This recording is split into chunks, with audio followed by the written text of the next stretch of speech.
জয় গুরু বন্দে পুরুষোত্তমম পরম দয়াল শ্রীচরণে আমার শতকোটি প্রণাম, জগৎজননী বড়মার চরণে শতকোটি প্রণাম, পরম পূজ্যপাদ বরদার চরণে শতকোটি প্রণাম, পরম পূজ্যপাদ আচার্য দেবের শ্রীচরণে শতকোটি প্রণাম। আপনাদের সবাইকে আমার আন্তরিক আনন্দিত জয় গুরু। সবাই ভালো আছেন তো? ভালো থাকুন সবাই। যারা একদম নতুন আমার চ্যানেলে, তাদেরকে সুস্বাগতম এবং আপনাদের মঙ্গল প্রার্থনা করি প্রভু শ্রীচরণে। আর একটা কথা, ভিডিওগুলো সবাই একটু লাইক কমেন্ট করবেন, একটু শেয়ার করবেন, যাতে সবাই এই কথাগুলো, ঠাকুরের এই ছোট ছোট কথাগুলো, যার ছোট কথা কিন্তু যার গভীরতা বিশাল, যার গভীরতা আমরা মেপে কখনোই দেখতে পারবো না, এগুলো সবার মধ্যে একটু শেয়ার করবেন, সবাই যেন উপকৃত হয়। কেমন? জয় গুরু।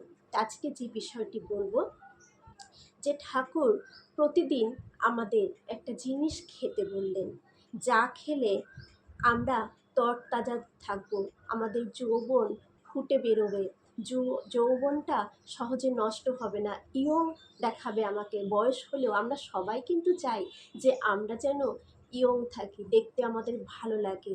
তার জন্য ঠাকুর কিন্তু এটা খেতে বললেন। তাহলে আমরা জেনে নিয়ে সেই জিনিসটা খাওয়ার অভ্যাস করবো। আর সেই জিনিসটা শুধু যে ইয়ং তরতাজা লাগবে আমাকে, তা কিন্তু শুধু নয়, পেটের জন্য খুব ভালো। ঠাকুর বলেছেন এটা অমৃতের সমান। তাহলে আসুন আমরা শুনে নেই ঠাকুর সেটা কি খেতে বললেন।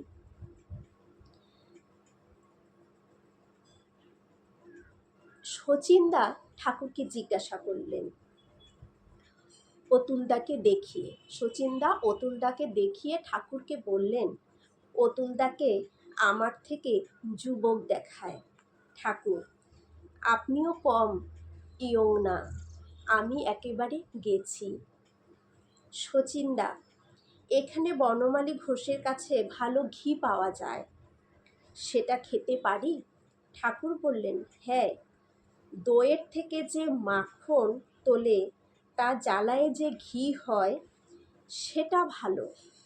আর ঘোল খাওয়ার যদি ব্যবস্থা করতে পারেন তো আরও ভালো। ঠাকুর বললেন যে ঘি মানে দই ফেটিয়ে যে মাখন তুলে ঘি হয়, সেটা খাওয়া ভালো, কিন্তু যদি ঘোলটা খেতে পারেন তো আরও ভালো।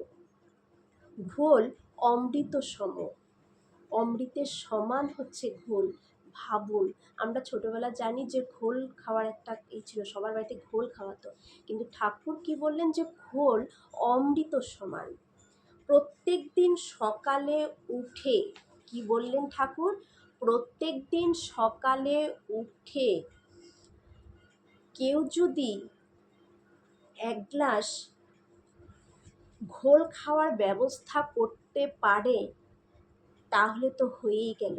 তাহলে প্রত্যেক দিন ঠাকুর বললেন সকালে উঠে এক গ্লাস ঘোল খাওয়ার ব্যবস্থা করতে। আয়ুর্বেদে বলে ঘোল অমৃত সম।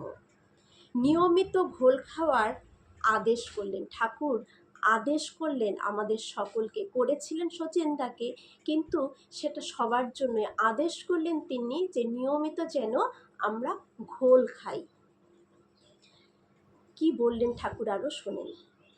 বিজয়দা, সকালে জল ও রাত্রে দই খাচ্ছি, দুপুরে ঘোলটা হয় না। ঠাকুর, করিস নে কে?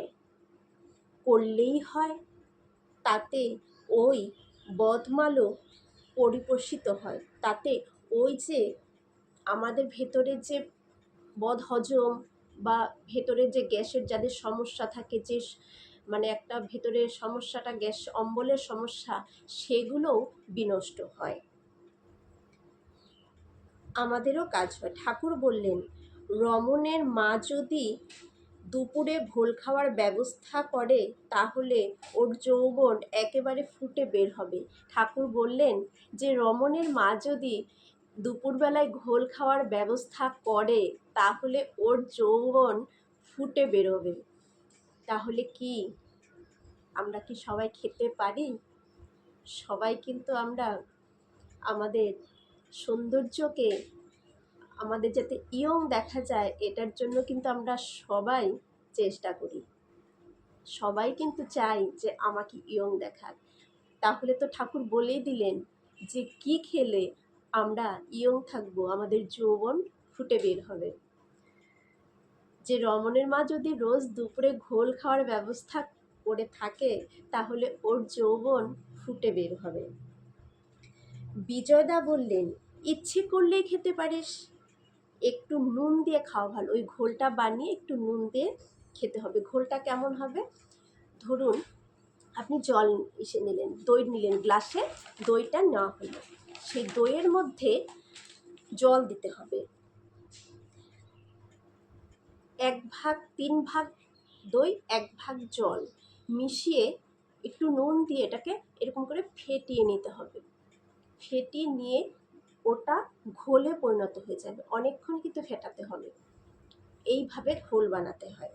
ঘোল বানিয়ে তাহলে আমরা এখন রোজ সকালে খাবো, নইলে দুপুরে খাবো। ঠাকুর বললেন সরোজিনীর পেটের ব্যথা কমতেই ছিল না, মানে সরোজিনী মার পেটের ব্যথার একটা ব্যারাম ছিল, যা কমতোই না। আর পেটের ব্যথা আমরা জানি গ্যাস অম্বল থাকলে, ভেতরে বদহজম হলেই পেটের ব্যথাটা ডেইলি সবার থেকেই থাকে, বা নানান কারণেও হতে পারে।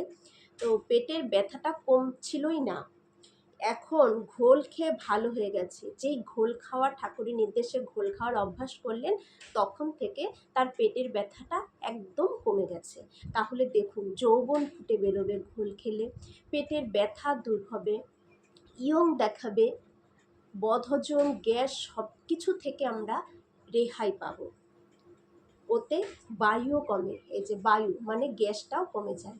তাহলে ঘোলের কত উপকারিতা, আরও অনেক উপকারিতা রয়েছে। এই ঘোল নিয়ে যদি আমি হয়তো আরও বই ঘাঁটতাম তাহলে হয়তো আরও অনেক তথ্য পেতাম। একটা বইয়ের মধ্যেই আমি এত তথ্য পেয়ে গেছি। আমি এই নিয়ে যদি আরও তথ্য পাই, আমি সেগুলো আপনাদের কাছে আবার শেয়ার করব। সবাই ভালো থাকুন, সবাই সুস্থ থাকুন, এটা সর্বদা চাই, এখনও চাইছি। আর আমার পাশে আপনারা থাকবেন, যাতে আমি ইষ্ট প্রসঙ্গ আপনাদের কাছে করতে পারি, এই প্রার্থনা। জয় গুরু, বন্দে গুরু সত্য।